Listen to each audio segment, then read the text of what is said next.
सीताराम चंद्राभ्याम नमः। श्रीमद् वाल्मीकि रामायण किष्किंधा कांड तीसरा सर्ग।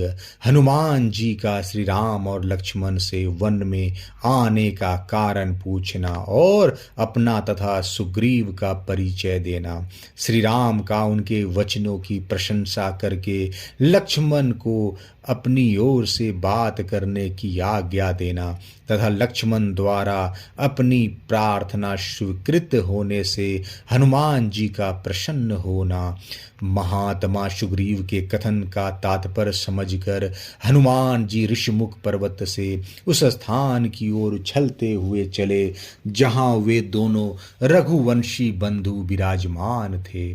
पवन कुमार वानर वीर हनुमान ने यह सोचकर कि मेरे इस कपि रूप पर किसी का विश्वास नहीं जम सकता, अपने उस रूप का परित्याग करके भिक्षु समान तपस्वी का रूप धारण कर लिया। तदंतर हनुमान ने विनित भाव से उन दोनों रघुवंशी वीरों के पास जाकर उन्हें प्रणाम करके मन को अत्यंत प्रिय लगने वाली मधुर वाणी में उनके साथ वार्तालाप आरंभ किया। वानर शिरोमणि हनुमान पहले तो उन दोनों वीरों की यथोचित प्रशंसा की, फिर विधिवत उनका पूजन आदर करके स्वच्छंद रूप से मधुर वाणी में कहा, वीरों, आप दोनों सत्य पराक्रमी राज ऋषियों और देवताओं के समान प्रभावशाली तपस्वी और कठोर व्रत का पालन करने वाले जान पड़ते हैं। आपकी शरीर की कांति बड़ी सुंदर है। आप दोनों इस वन प्रदेश में किस लिए आए हैं?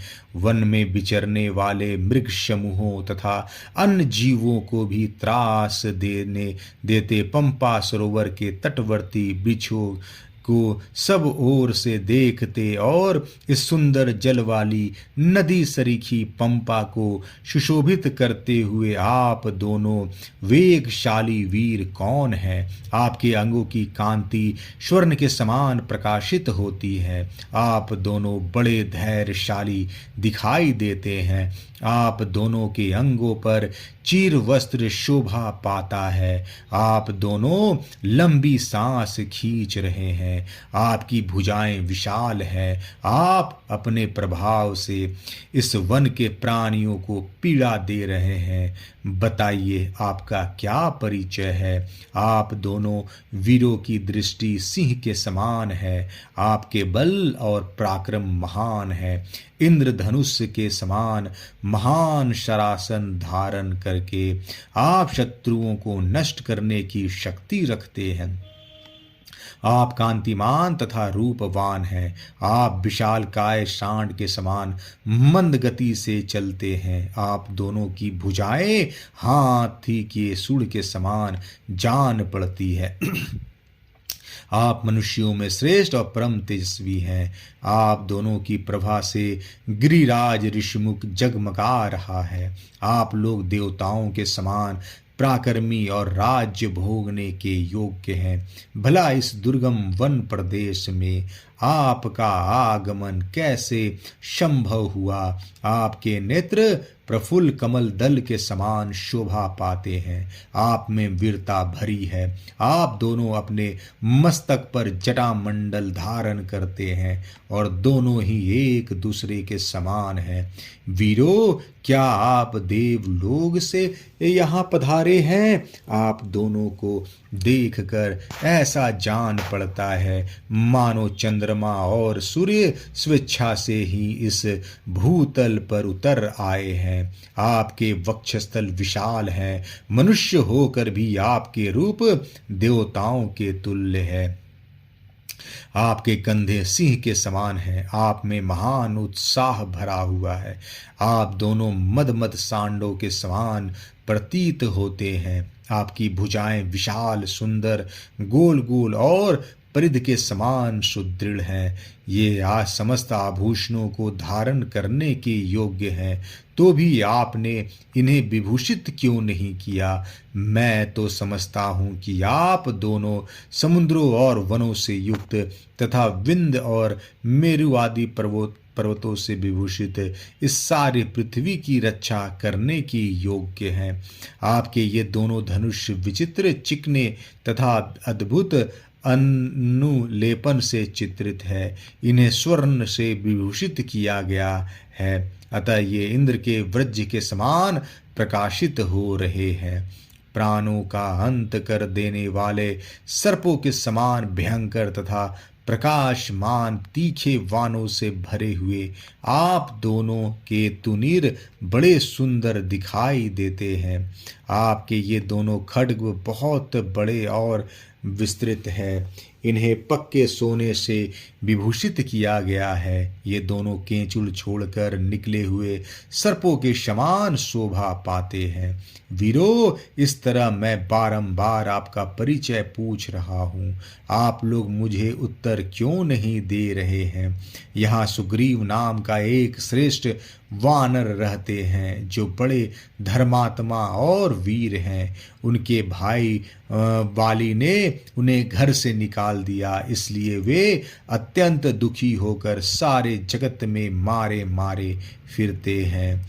उन्हीं वानर शिरोमणियों के राजा महात्मा सुग्रीव के भेजने से मैं यहाँ आया हूँ। मेरा नाम हनुमान है, मैं भी वानर जाति का ही हूँ।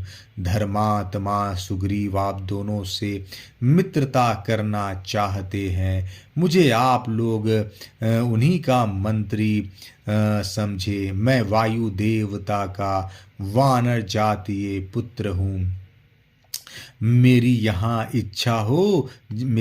इच्छा हो जा सकता हूँ और जैसा चाहूँ रूप धारण कर सकता हूँ। इस समय सुग्रीव का प्रिय करने के लिए भिक्षु के रूप में अपने को छिपाकर मैं ऋषिमुख पर्वत से यहाँ पर आया हूँ।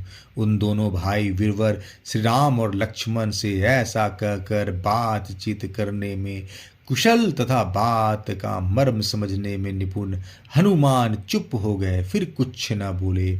उनकी यह बात सुनकर श्री रामचंद्र जी का मुख प्रसन्नता से खिल उठा। वे अपने बगल में खड़े छोटे भाई लक्ष्मण से इस प्रकार कहने लगे, सुमित्रानंदन, ये महामनस्वी वानर राज सुग्रीव के सचिव हैं और उन्हीं के हित की इच्छा से यहाँ मेरे पास आए हैं। लक्ष्मण, इन शत्रु दमन सुग्रीव सचिव कपिवर हनुमान से जो बात के मर्म को समझने वाले हैं, तुम स्नेह पूर्वक मीठी वाणी में बातचीत करो। जिसे ऋग वेद की शिक्षा नहीं मिली, जिसने यजुर्वेद का अभ्यास भी नहीं किया तथा जो साम वेद का विद्वान नहीं है, वह इस प्रकार सुंदर भाषा में वार्तालाप नहीं कर सकता। निश्चय ही इन्होंने समुचे व्याकरण का कई बार स्वाध्याय किया है, क्योंकि बहुत सी बातें बोल जाने पर भी इनके मुंह से कोई अशुद्धि नहीं निकली।